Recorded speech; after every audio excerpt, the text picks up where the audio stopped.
అందరికీ నమస్కారం. ఈ రోజు మనతో పాటు ప్రముఖ ఆధ్యాత్మికవేత్త శిష్ల జయశంకర్ గారు మనతో పాటు ఉన్నారు. ఆయనతో మాట్లాడదాం. నమస్తే గురుగారు. గురుగారు, మన నక్షత్రాల సిరీస్ లో నెక్స్ట్ పుబ్బా నక్షత్రం. పుబ్బా నక్షత్రం వాళ్ళు ఎటువంటి పరిహారాలు పాటించాలి? వాళ్ళ ఐశ్వర్య దేవత ఎవరు? వాళ్ళ సంపత్తారు ఎలా ఉంటుంది? వాళ్ళ విధి విధానాలు ఏం చేసుకోవాలి? పుబ్బా నక్షత్రం అంటే పూర్వ ఫల్గుని నక్షత్రం అని కూడా అంటారు. ఈ నక్షత్రంలో జన్మించే వాళ్ళు శుక్రమార్దశ శేషంలో జన్మిస్తారు. ఆ శేషం శుక్రమార్దశ శేషం అయిపోగానే 6 సంవత్సరాలు రవి మహర్దశ, ఆ తదుపరి 10 సంవత్సరాలు చంద్రమార్దశ, ఆ తదుపరి కుజమార్దశ 7 సంవత్సరాలు, ఆ తదుపరి రాహు మహర్దశ 18 సంవత్సరాలు, తర్వాత గురు మహర్దశ 16 సంవత్సరాలు. వీరి జాతకం ఇలా సాగుతుంది. ఈ విధమైన గ్రహస్థితితో సాగుతుంది. వీరి జాతకం యోగించాలన్నా, వీళ్ళు ఐశ్వర్యవంతులు అవ్వాలన్నా, వీళ్ళు జీవితాంతం సేవ చేసుకోవాల్సింది శ్రీ భూనీలా సమేత శ్రీ వెంకటేశ్వర స్వామిని. శ్రీ భూనీలా సమేత వెంకటేశ్వర స్వామిని వీళ్ళు జీవితకాలం ఆరాధించాలి. జనరల్గా ఈ నక్షత్రంలో పుట్టిన వాళ్ళకి వృత్తి వ్యాపారాల్లో సమస్యలు ఉంటాయి, ఉద్యోగంలో ఇబ్బందులు ఉంటాయి, ఒడిదుడుకులు ఉంటాయి, ముఖ్యంగా పై అధికారులతో వేధింపులు ఉంటాయి. ఒక వ్యాపారస్తుడైతే జిఎస్టీ వాళ్ళతోనో, ఇన్కమ్ ట్యాక్స్ వాళ్ళతోనో ఇబ్బందులు, లేకపోతే మున్సిపాలిటీ వాళ్ళతో ఇబ్బందులు ఇలాంటివి వస్తుంటాయి. ఉద్యోగస్తుడైతే పై అధికారులతో వస్తుంటాయి. జనరల్గా వీళ్ళ జాతకం మెయిన్ పాయింట్ వీళ్ళకి ఉంటుంది. అందుకని వీళ్ళు జీవితకాలం చేయాల్సిన పని ఏంటంటే శుక్ర, శని, ఆదివారాలు 3 రోజులు కూడా వెంకటేశ్వర స్వామిని ఆరాధించాలి. శుక్ర, శని, ఆదివారాలు 3 రోజులు అంటే రోజు ఆరాధించాలి. కనీసం ఈ 3 రోజులు చేయాలి. ఈ 3 రోజులు తప్పనిసరిగా చేయాలి.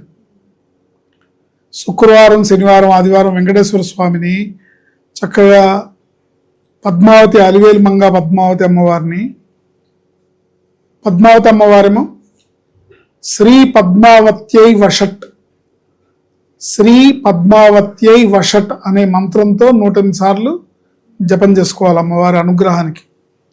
అట్లాగే ఓం నమో వెంకటేశాయ, వెంకటేశ్వర స్వామి అనుగ్రహాన్ని పొందడానికి జపం చేసుకోవాలి. చేసుకొని వాళ్ళకి తగు రీతిలో షోడశోపచార పూజలు చేస్తూ తగిన నివేదన, వెంకటేశ్వర స్వామికి లడ్డు ఇష్టం, శుక్రవారం నాడు చక్కగా బొబ్బర్లు ఉడికిచ్చి పెట్టచ్చు, లడ్డూలు చేసి పెట్టచ్చు, వడలు పెట్టచ్చు, పులిహార పెట్టచ్చు. శనివారం నాడు చక్కగా పానకం, వడపప్పు, గోక్షీర పాయసం, బెల్ల పాయసం చేసి పెట్టచ్చు. లేదా మరి ఇతర గోధుమ హల్వా చేసి పెట్టచ్చు. అట్లాగే శనివారం, ఆదివారం కూడా పాయసం నివేదన చేయొచ్చు. ఈ 3 రోజులు పద్మావతి అమ్మవారిని, వెంకటేశ్వర స్వామిని పూజిస్తూ, ముఖ్యంగా ఆదివారం నాడు వీళ్ళు సూర్య భగవానుడికి అర్ఘ్యప్రదానం చేయాలి. భక్తి శ్రద్ధలతో ఒక రాగి పాత్రలో, రాగి చెంబులో నీళ్లు తీసుకొని ఆ నీటిని 19 సార్లు ఓం సూర్యాయ నమః, ఓం సూర్యాయ నమః అనే మంత్రంతో జపించి 19 సార్లు జపమైన తర్వాత ఆ నీళ్ళని తులసి మొక్కలో కానీ, అంటే అర్ఘ్యప్రదానం సూర్యుడికే సమర్పించాలి. అలా నేల మీద పోసేయలేం కదా. అలా చేసుకున్నట్టయితే అంటే శుక్ర, శని, ఆదివారాలు ఈ విధమైన నియమనిష్టలతో వీళ్ళు పద్మావత్యై వషట్ అనే మంత్రంతో పద్మావతి అమ్మవారిని, ఓం నమో వెంకటేశాయ అనే మంత్రంతో వెంకటేశ్వర స్వామిని, ఓం శ్రీ సూర్యాయ నమః అనే మంత్రంతో సూర్య భగవాను ఆదివారం నాడు చేసుకోవడం ద్వారా వీళ్ళకి జాతక రీత్యా ఏర్పడే పరిస్థితులు, ఇబ్బందులు, ఇక్కట్లు, వృత్తి వ్యాపారాల్లో సమస్యలు, ఉద్యోగంలో ఒడిదుడుకులు, ఉద్యోగంలో ఒత్తిళ్లు, పై అధికారులతో వేధింపులు రాకుండా చక్కటి జీవితంతో ఐశ్వర్యప్రదంగా, ఆరోగ్యప్రదంగా వీళ్ళు జీవితంలో అభివృద్ధిని పొందగలుగుతారు. పుబ్బా నక్షత్రంలో పుట్టిన వాళ్ళు ఎవరైనా సరే ఈ పనిని ఒక అలవాటుగా చేసుకొని చేస్తూ మీరు మంచి అదృష్టాన్ని పొందాలని, మహారాజ యోగాల్ని పొందాలని మనస్ఫూర్తిగా కోరుకుంటూ నేను సవినయంగా విన్నవించుకుంటున్నాను. ఈ శుక్ర శని ఆదివారాల్లో శ్రీ భూనీలా సమేత వెంకటేశ్వర స్వామిని పూజించే క్రమంలో వెంకటేశ్వర స్వామి వ్రతకల్పం అని కూడా ఒకటి ఉంది. సత్యనారాయణ స్వామి వ్రతకల్పం ఎలా ఉందో అలా వెంకటేశ్వర స్వామి వ్రతకల్పం అని కూడా ఉంది. ఈ వెంకటేశ్వర వ్రతకల్పం పుస్తకం ఎవరికన్నా కావాలన్నా కూడా నన్ను కాంటాక్ట్ చేస్తే నేను ఉచితంగా ఇస్తాను. ఈ వెంకటేశ్వర వ్రతకల్పాన్ని కూడా నెలకు ఒకసారి ఆచరించవచ్చు. చక్కగా అంటే డబ్బులు ఖర్చు పెట్టి అట్టహాసంగా చేసుకున్నా మంచిదే.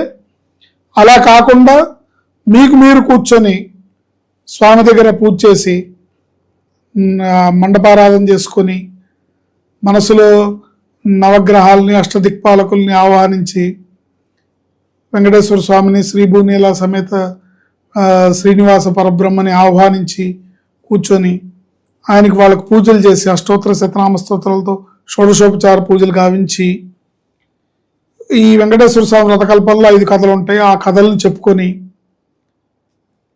తర్వాత స్వామికి నివేదనలు సమర్పించుకున్నా కూడా ఆ వ్రత ఫలితం మీకు బాగా దక్కుతుంది.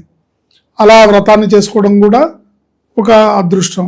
సంవత్సరంకి ఒకసారన్నా కనీసం తిరుమల వెంకటేశ్వర స్వామిని దర్శించుకోవడం కుదిరితే ప్రతి శనివారం మీకు దగ్గరలో ఉన్న వెంకటేశ్వర స్వామిని దర్శించుకోవడం, ఇలా చేయడం వల్ల పుబ్బా నక్షత్ర జాతకులు మీ జాతకంలో ఏర్పడే ఒడిదుడుకులు ఏవైతే ఉంటాయో, అలాగే గోచార రీత్యా ఏర్పడే ఒడిదుడుకులు ఏవైతే ఉంటాయో వీటన్నిటినీ కూడా అధిగమించి చక్కటి అదృష్ట యోగాలతో మీరు జీవితంలో అభివృద్ధిలోకి వస్తారు. చూసారు కదండి, పుబ్బా నక్షత్రం వాళ్ళు వెంకటేశ్వర స్వామిని ఆరాధిస్తూ వెంకటేశ్వర వ్రతకల్పాన్ని చేసుకుంటూ గురువు గారు చెప్పినట్టు సూర్యారాధన, పద్మావతి అమ్మవారి ఆరాధన ఇవన్నీ చేసుకుంటూ ఉంటే వాళ్ళ జీవితంలో ఎటువంటి ఒడిదుడుకులు వచ్చినా, ఎటువంటి కష్టాలు వచ్చినా సరే అవి తప్పుకుని ముందుకు వెళ్ళడానికి ఆస్కారం ఎక్కువగా ఉంటుంది అని చెప్తున్నారు. సో మీరు ఇలాంటి పరిహారాలన్నీ పాటించండి. మీరు కింద మీకేమైనా గురువు గారు చెప్పినట్టు వ్రతకల్పం పుస్తకము మీకు ఉచితంగా కావాలంటే కింద కామెంట్ సెక్షన్ లో మీరు పెడితే మేము దాన్ని అందించడానికి ప్రయత్నిస్తాము. ఇలాంటి మరిన్ని అప్డేట్స్ కోసం మా ఛానల్ ని సబ్స్క్రైబ్ చేసుకోండి.